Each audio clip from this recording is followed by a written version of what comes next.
Okay. The first true man had tools and weapons only a little better than those of their ancestors a million years earlier. Good. In my copy, it does say the first true men. Right, yeah. The Yes. first true man Right. had So tools and when it says true men, true means something like proper, um, legitimate, authentic. And so what he means is men like you and me, like humans. Again, when he says men, he means human beings. I mean, so the first humans who you would recognize as being just like you and me, just human beings, just like you and me, right? okay. So by true man he means Homo sapiens, Homo probably. sapiens, yes, that's exactly what he means. Like, Homo sapiens yeah. sapien. Right, and note that the word is ancestors, not ancestors. Okay, not to be confused with the word ancestral, which is an adjective meaning sort of related to your ancestry. But this word is ancestors. So the first true men had tools and weapons only a little better than those of their ancestors a million years earlier. Right, so Mm-hmm. our ancestors, a few thousand years ago, let's say 20,000 years ago, they were still using very basic tools. The huge advances were made just in the last few thousand years. Anyway, read on. The first true man Men. had tools men had tools and weapons only a little better than those of their ancestors a No, their million years ancestors. earlier. Of their ancestors a million years earlier, but they could use them with far greater skill. And somewhere in the shadowy centuries that had gone before they had invented, and somewhere in the shadowy centuries that had gone before they had invented the most essential tool of all, though it could be neither seen nor touched. They Right. had learned. Hold on. So that sentence is a bit misleading, isn't it? So let me try. And somewhere in the shadowy centuries that had gone before, they had invented the most essential tool of all, though it could be neither seen nor touched. So when he says gone before, you kind of expect him to say what it's gone before. And then it says they, and so you think that's what he's going to say. Like before they went to work, they had breakfast, right? Mhm. But that's not what he says. Here, before is the end of the clause. It's something like the word earlier. If you think of it like the word earlier. So, and somewhere in the shadowy centuries that had gone earlier, or come earlier, Mhm. they had invented the most essential tool of all. So at some point between being the man-apes that he was describing earlier and becoming true men, they invented the most essential tool of all, which I assume he means is language. Okay, read on. They had learned to speak, and so had won their first great victory over time. Yes, good. Now, So be careful about the word so. Um, Here it means and thus. So they had learned to speak and so had won their first great victory over time. mhm, they had learned to speak, and so had No, and you see, so if you had say and won. so had, it makes it sound like you're saying something like also. Oh, okay. I And had so, had breakfast and so had he, meaning mhm, he had also had okay. breakfast. But that's not what it means. It's more like I had had breakfast, so I went to work. Mhm, You see? So okay. try that again. They had learned to speak, and so had won their first great victory over time. Not bad. So put more stress So, on one. And so had won their first great victory over time. and so had won their first great victory over time. Right. So in other words, they won their first great victory over time because they had learned to speak. Mhm, okay. Good. Okay, read on. Now the knowledge of one generation could be handed on to the next, so that each age could profit from those that had gone before. right? Each age meaning each sort of era, like the Bronze Okay. Age. I thought in this case, each age means each generation, like. No, because the word age isn't really used that way.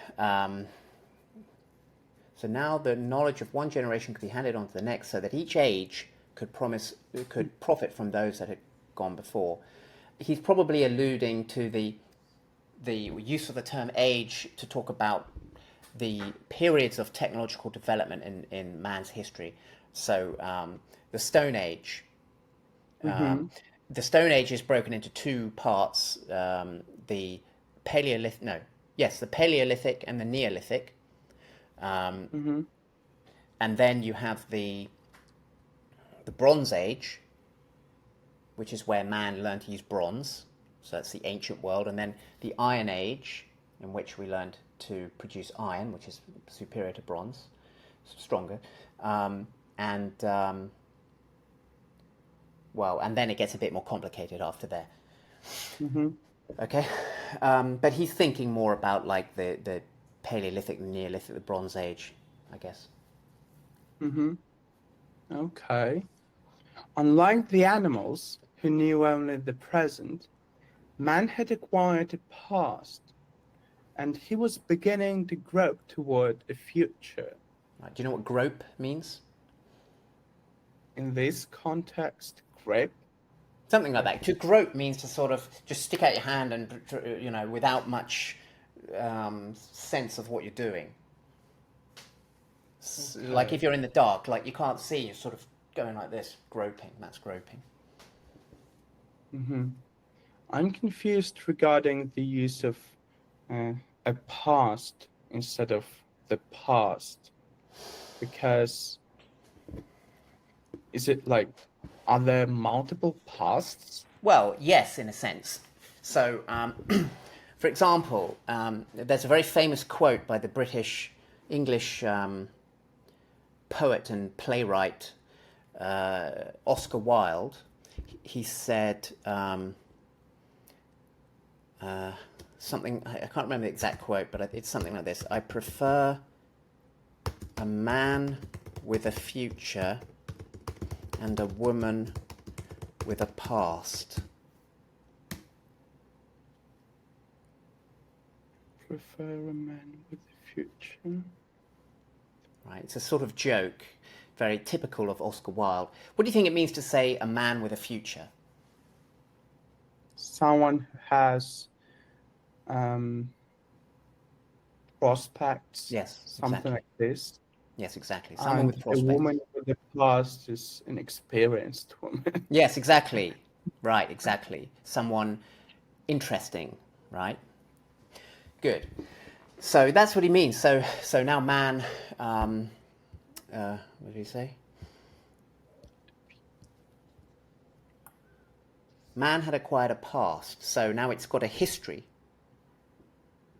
There's a history. So you see, he's talking about culture. He's saying that man now has this culture which other animals don't have.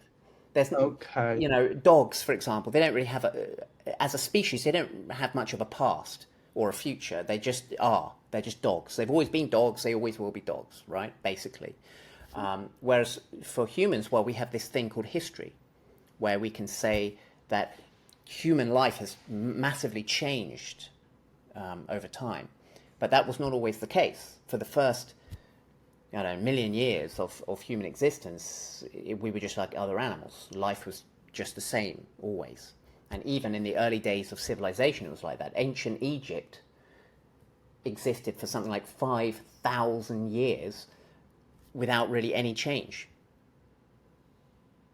I mean, that's enormous. Yeah. It's an enormous period of time. But they still left a great legacy. Legacy. Yes, absolutely, yeah. Absolutely. But if you compare that to what's happened in the last 5,000 years, up to now, it's uncomparable because a lot of stuff happened. Take the ancient Greece or the ancient Rome for once. Yes, exactly. Is it correct to say for one or for one? once? Yeah, because for once is a different expression. For once means Even if I provide two examples, like Well, ancient for Greek. once means one time, but it's usually used in a somewhat critical sense. So I could say something like,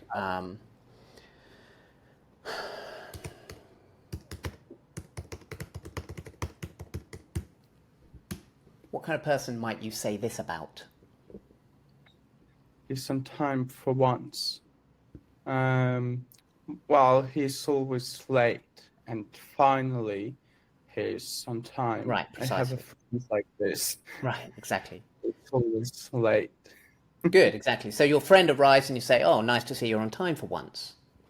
Right. So it's a Yeah, I backhanded meant compliment. not once, but once, like multiple of one, you know, Right. So because okay. So there isn't. You can say for one, right? Um, so